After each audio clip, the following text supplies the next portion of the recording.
Hello guys, welcome back to my channel Edutainment, and I am your educator for Code 55 Human Resource Management and Labor Welfare, and we are going to solve most important MCQ series which I have brought to you for you only, right?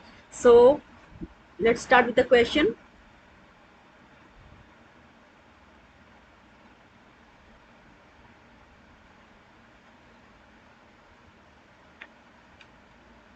तो ये जो screen पर दिख रहे हैं सारे questions, ये सारे क्वेश्चंस हमने लास्ट सेशन में किए हुए हैं। पिछले सेशंस अगर आपने नहीं देखे हैं तो उन सेशंस को आप जाकर के देख सकते हैं यूट्यूब पर। मेरे चैनल का नाम आपको पता होगा already, that my channel name is edutainment. And आपके फ्रेंड सर्कल में भी अगर कोई है जो प्रिपेयर कर रहा है फॉर द सेम कोड 55 के लिए, then you can also you can let them know also.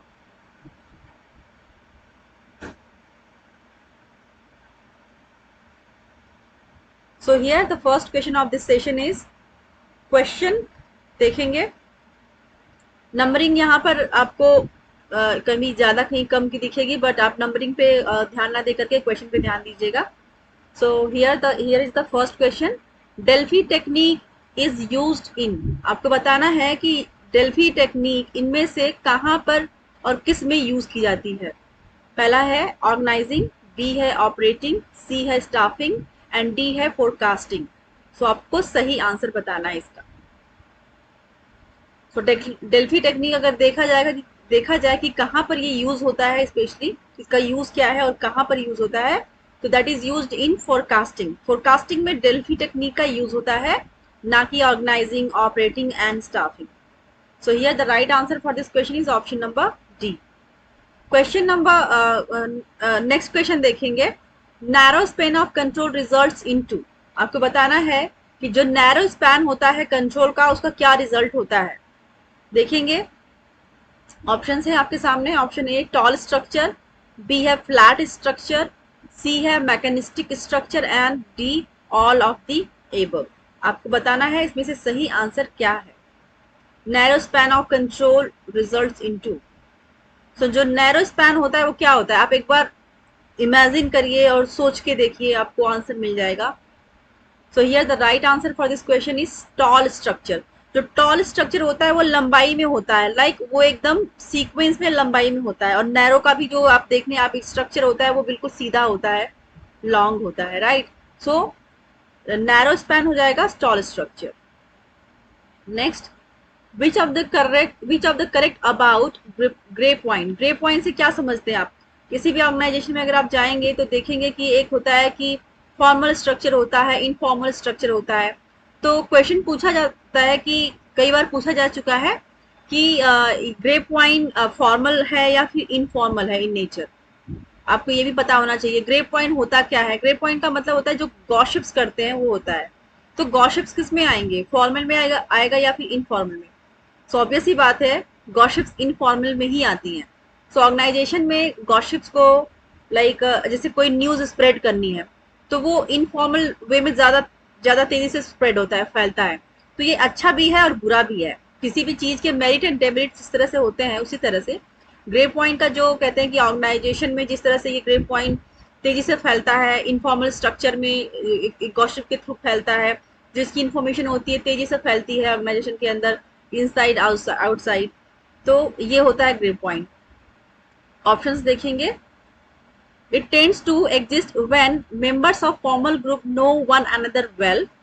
B. It is the result of social forces at workplace. C. It is more common in times of high organizational excitement.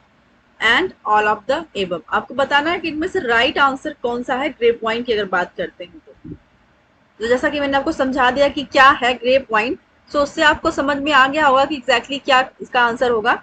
So here the right answer for this question is option number D, all of the above.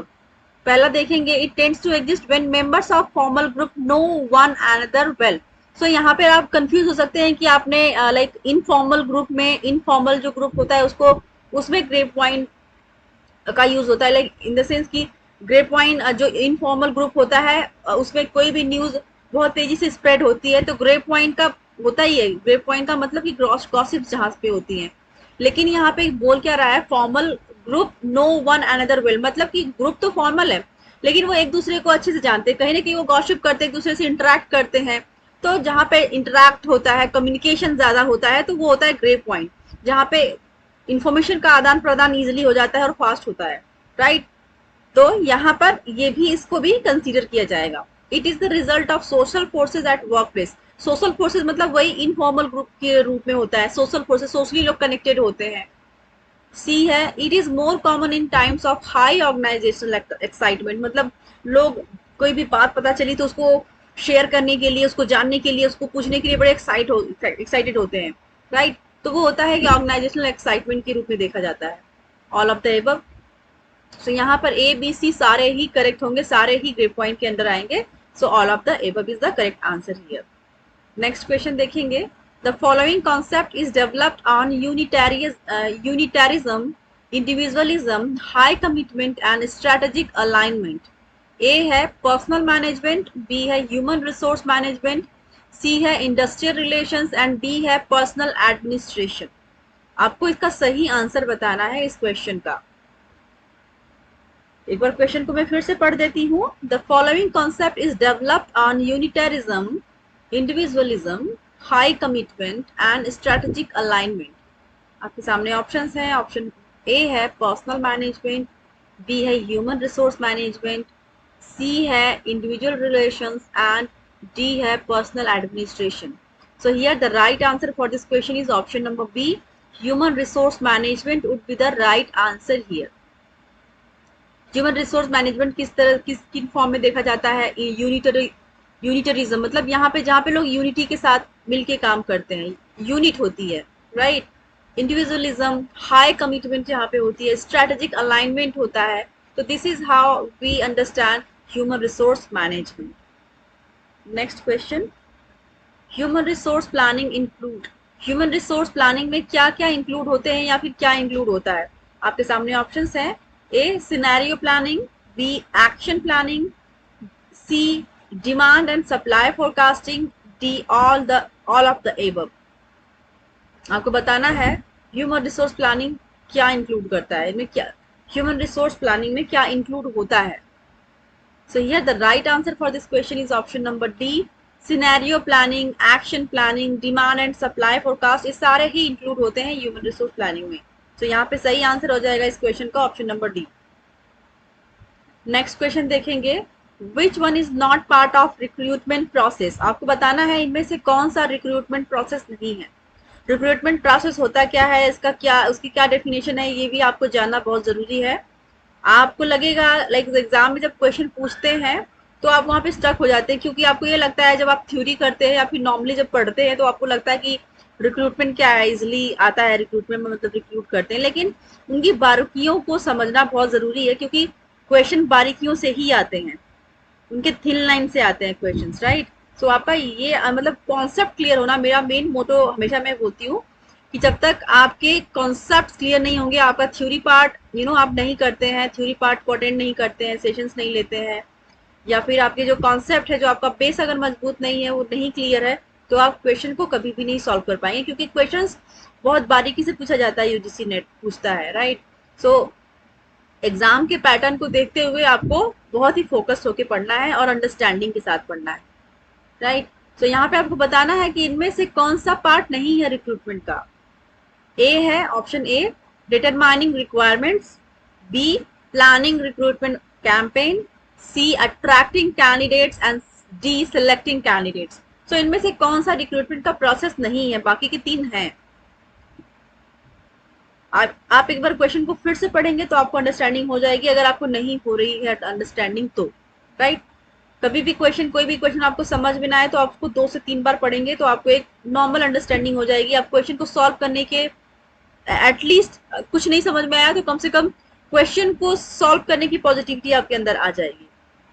So यहाँ पे आपका सही answer हो जाएगा इस question का option number D. Selection जो process होता है वो रिक्रूटमेंट का पार्ट नहीं होता है। रिक्रूटमेंट में क्या होता है, रिक्रूटमेंट में आप स्क्रीन करते हैं। रिक्रूट का मतलब ही होता है कि आप कैंडिडेट की प्रोफाइल को स्क्रीन करते हैं, उनको देखते हैं, राइट, कि कौन सा हमारी जो रिक्वायरमेंट है उस रिक्वायरमेंट के अकॉर्डिंग किस कैंडिडेट की प्रोफाइल मैच कर रही है, तो वो होता है रिक्रूटमेंट का पार्ट। सिलेक्शन तो वो क्या कि रिक्रूटमेंट के बाद का प्रोसेस होता है सिलेक्शन। क्वेश्चन ये भी पूछा जा चुका है प्रीवियस ईयर्स में कि रिक्रूटमेंट पॉजिटिव है इन नेचर या फिर नेगेटिव है। तो आपका आंसर होना चाहिए रिक्रूटमेंट जो है वो हमेशा पॉजिटिव इन नेचर होता है, वो पॉजिटिव होता है क्योंकि आप जब रिक्रूट करने जा रहे हैं कैंडिडेट को तो आप पॉजिटिव होते हैं। आपने जिस कैंडिडेट को भी चुना अपनी प्रोफाइल के लिए, आपने उसको सेलेक्ट किया तो आप उस टाइम तक आपको रहता है कि आपने सही हायरिंग की है, राइट। तो सही हायरिंग की है क्योंकि जब तक कि कैंडिडेट किसी भी ऑर्गेनाइजेशन में ज्वाइन करने के बाद परफॉर्मेंस नहीं देता है, उसके परफॉर्मेंस को स्क्रीन ना की जाए, तब तक आप कैसे कह सकते हैं कि वो सही चुनाव किया गया था या गलत चुनाव किया गया था। तब तक तो आपके लिए लगेगा कि वो सही ही चुनाव है। तो इसलिए वो पॉजिटिव इन नेचर होता है रिक्रूटमेंट का जो प्रोसेस होता है। वेयर एज जो सिलेक्शन प्रोसेस होता है, सिलेक्शन क्वेश्चन आ जाता है कि सिलेक्शन क्या है, पॉजिटिव इन नेचर है या फिर नेगेटिव इन नेचर है। तो आपका आंसर होगा कि सिलेक्शन जो पार्ट है वो नेगेटिव इन नेचर होता है, क्योंकि सिलेक्शन के बाद पता चलता है, सिलेक्शन के बाद जब एम्प्लॉय काम करने लगते हैं तब पता चलता है कि अच्छा सिलेक्शन सही हुआ या रॉन्ग हुआ। तो वो पॉजिटिव भी हो सकता है, नेगेटिव भी हो सकता है। बट अगर क्वेश्चन पूछा जाए तो क्या है, रिक्रूटमेंट आपका पॉजिटिव इन नेचर है और सिलेक्शन जो पार्ट है आपका वो नेगेटिव इन नेचर है।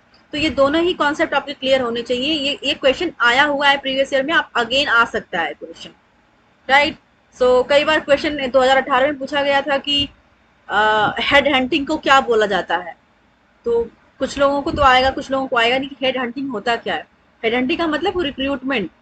तो वहां पे ऑप्शन दिया गया था, रिक्रूटमेंट है, सिलेक्शन है, क्या है। तो वो सारे ऑप्शंस में आपने अगर पता होगा तो आप हेड हंटिंग को रिक्रूटमेंट पे मार्क करके आ जाएंगे।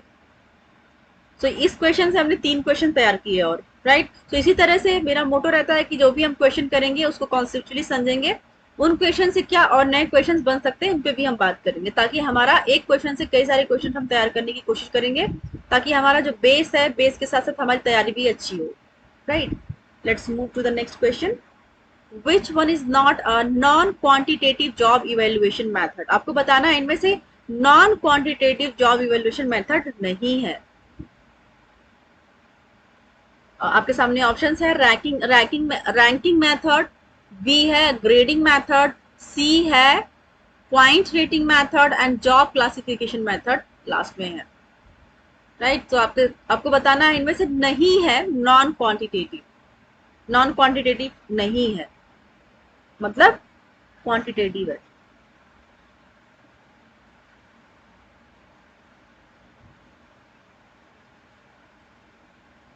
तो यहाँ पे सही आंसर हो जाएगा point rating method is not a non quantitative job evaluation method.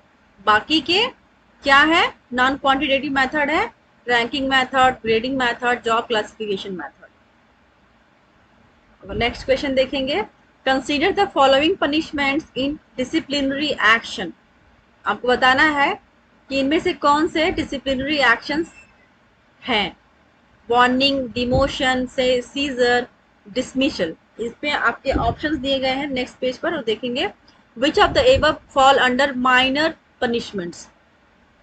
सो आपको पनिशमेंट बताना है, लेकिन उनमें से पनिशमेंट, ये जो पनिशमेंट है वो माइनर लेवल पे होता है। तो इनमें से कौन से पनिशमेंट्स हैं जो कि माइनर पनिशमेंट्स के रूप में कंसीडर किया जाता है।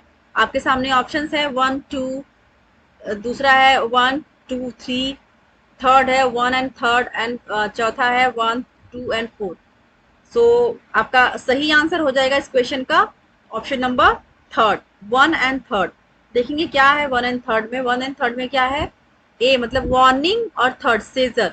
जो वार्निंग, क्योंकि किसी भी अगर एम्प्लॉय किसी भी ऑर्गेनाइजेशन में काम करता है वो again and again bar bar repetition के साथ गलतियां करता है या फिर बात नहीं मानता है, पॉलिसीज को या फिर रूल्स को डिसओबे करता है, तो उसके बाद क्या स्टेज आता है, फिर मैनेजर आपको वार्न करेगा कि अगर आपने इसे नहीं किया तो आपको फायर कर देंगे सीधे, या फिर आपका ट्रांसफर कर देंगे, आपका डिमोशन कर देंगे।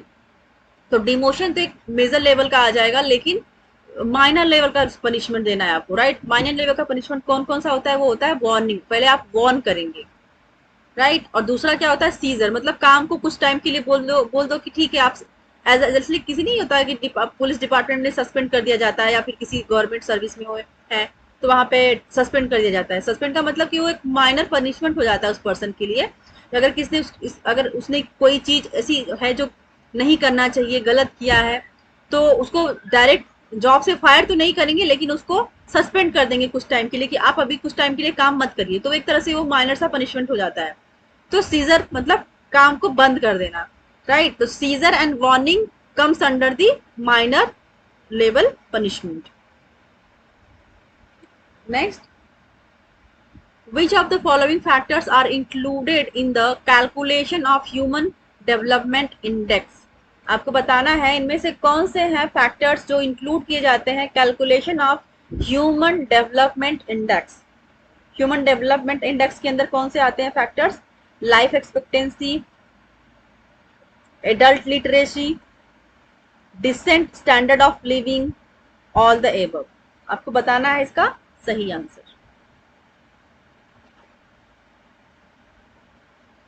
सो इनमें से सारे ही सही हैं। Life expectancy, adult literacy, decent standard of living, ये सारे ही ह्यूमन डेवलपमेंट इंडेक्स के अंदर आते हैं। Next question, who is not associated with development of human development index. आपको बताना है इनमें से कौन सा है जो कि ह्यूमन डेवलपमेंट इंडेक्स के अंदर नहीं आता है, जो एसोसिएट नहीं करता है ह्यूमन डेवलपमेंट इंडेक्स से। मोहम्मद उल हक, मनमोहन सिंह, मेघनाथ देसाई एंड सुधीर आनंद। सो इस क्वेश्चन का सही आंसर हो जाएगा option number B, Manmohan Singh doesn't associate with development of human development index. Option number B would be the right answer here. Next question, the sequence of human resource development activities according to Leonard Nadler are. आपको बताना है इसका सही sequence, बताना है आपको sequence of human resource development. HRD की जो एक्टिविटीज है लियोनार्ड नाडलर के अकॉर्डिंग क्या सही उसका सीक्वेंस है, आपको बताना है। एडुकेशन, ट्रेनिंग एंड डेवलपमेंट है, डेवलपमेंट, ट्रेनिंग एंड एडुकेशन है, सी देखेंगे ट्रेनिंग, एडुकेशन एंड डेवलपमेंट है, डी देखेंगे या फिर ट्रेनिंग, डेवलपमेंट एंड एडुकेशन है। सो एचआरडी का सही सीक्वेंस क्या है according to Leonard Nadler? So here the right answer for this question is, सबसे पहला जो फेज होता है वो ट्रेनिंग का होता है, फिर आप उसको एडुकेट करेंगे, उसके बाद आता है डेवलपमेंट का phase. So training, education and development, ये हो गया आपका सही सीक्वेंस एचआरडी का according to Leonard Nadler. Next question देखेंगे, who introduced the concept of quality circle in India. Quality circle जो कॉन्सेप्ट है सबसे पहले इंडिया में किसने दिया था, किसने इंट्रोड्यूस किया था? पीवी राव ने किया था, उदय पारिक ने किया था, धरनी पी सिन्हा ने किया था, या फिर एसआर उडपा ने किया था?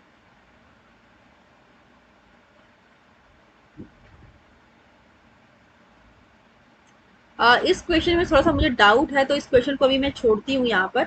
ये क्वेश्चन मैं दोबारा लेकर के आऊंगी दूसरे सेशन में, राइट। सो मुझे थोड़ा सा डाउट लग रहा है इसके आंसर में, मैं इसको दोबारा कराऊंगी। नेक्स्ट क्वेश्चन देखेंगे, which of the following is the correct sequence of training evaluation. आपको बताना है इनमें से सही सीक्वेंस क्या है ट्रेनिंग एंड इवेल्युएशन का। Reaction, learning, behaviour and result, B learning, reaction, behaviour and result, C learning, behaviour, reaction and result, या फिर reaction, learning, result and behaviour. आपको इसका सही सीक्वेंस बताना है ट्रेनिंग इवेल्युएशन का। So here the right answer for this question is option number A. सबसे पहले आप किसी चीज को देख करके रिएक्ट करते हैं, तो सबसे पहला फेज हो जाएगा ट्रेनिंग इवेल्युएशन का रिएक्शन, फिर लर्न करेंगे आप, उसके बाद का फेज आता है बिहेवियर एंड रिजल्ट। आप कोई चीज सीखते हैं तो ऑटोमेटिकली आपके बिहेवियर में चेंज आता है, आपका बिहेवियर उस पर, आपका कहते हैं कि बिहेवियर उससे इम्पैक्ट होता है। आपकी लर्निंग जैसे ही आप लेवल वाइज, आप क्लास वाइज बढ़ रहे हैं, तो आपका जो लर्निंग का जो दायरा जैसे जैसे बढ़ता है, जैसे जैसे आप नॉलेजेबल पर्सन बनते हैं, वैसे वैसे आपके बिहेवियर में चेंज आता है, आप मेच्योर पर्सन बनते जाते हैं, आपके लाइफ में मेच्योरिटी आती, चीजों को सूझबूझ से करना सीख जाते हैं आप, राइट। चीज़ों को कैसे डील करना है, लोगों से बातचीत कैसे करना है, हर चीज़ का एटिकेट आपके अंदर आ जाता है। तो जहाँ पे लर्निंग है वहाँ पे बिहेवियर में चेंज अपने आप आ जाता है। तो पहले सबसे पहले रिएक्शन का फेज आता है, फिर लर्निंग का फेज आता है, फिर बिहेवियर एंड उसके बाद रिजल्ट देखने को मिलता है कि क्या रिजल्ट है, उसका आउटपुट क्या है। आपने जो लर्न किया, लर्निंग के बाद आपका जो बिहेवियर मोल्ड हुआ, उससे लोग देखते हैं कि इसका रिजल्ट क्या है, अच्छा या बुरा है, रिजल्ट देखने को मिलता है। Next question, which of the following is the outcome of job satisfaction? Job satisfaction का आउटकम क्या है, इनमें से आपको बताना है। पहला है A, high employment turnover, B, high productivity, C, absenteeism, D, all of the above. Job satisfaction का क्या आउटपुट है? So here the right answer for this question is high productivity. जब प्रोडक्टिविटी हाई होती है, जब वर्कर्स अच्छा input देते हैं और उससे आउटपुट अच्छा आता है, तो इसका मतलब कि कहीं न कहीं एम्प्लॉयज खुश हैं अपने जॉब से, जॉब सेटिस्फैक्शन है, तभी वो अच्छी परफॉर्मेंस दे रहे हैं। तो this is how you know this is calculated that high productivity, you know high productivity means job satisfaction is good. Next question देखेंगे, under Alderfer's ERG theory the three core needs are. क्या Alderfer's ERG theory की क्या तीन core needs है आपको बताना है? Emotional, relation and growth, emotional, relation and growth, again दो बार रिपीट हो गया इस ऑप्शन में। सी है existence, reliability and gain, and चौथा है एग्जिस्टेंस, रिलेटेडनेस एंड ग्रोथ। सो आल्डरफर्स की ईआरजी थ्योरी का तीन कोर नीड क्या है, उनके तीन जो मुख्य उनकी नीड्स क्या है आपको बताना है। The three core needs our existence, relatedness and growth. Option number D would be the right answer here. ERG जो थ्योरी है जो कि आल्डरफर्ड ने दिया है, उसकी जो तीन कोर नीड्स हैं वो हैं existence, relatedness and growth. Option number D would be the right answer here. Next question. The group to which a person would like to belong is known as. The group to which a person would like to belong is known as primary group, membership group, reference group या फिर none of the above. किस group से जो person है वो belong करना चाहेंगे, वो ग्रुप है option number C, reference group. Right answer है yes, option number C. Next question, the managerial grid was given by. Managerial grid किसके द्वारा दिया गया है? रेंसिस लीकर्ट, दूसरा है कर्ट लेविन, सी है हर्से ब्लैंकर्ट एंड डी है ब्लैक एंड मॉर्टन।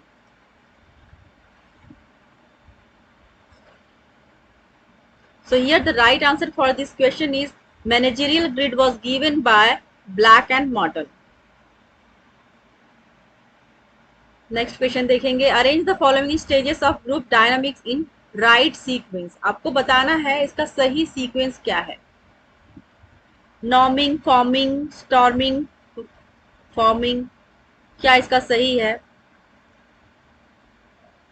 इसका एक और फेज होता है, 5 फेजेस हैं इसके। ये एक होता है एडजॉर्निंग का भी फेज होता है, और एडजॉर्निंग का फेज जो होता है वो लास्ट होता है, वो उसमें दिया ही नहीं है।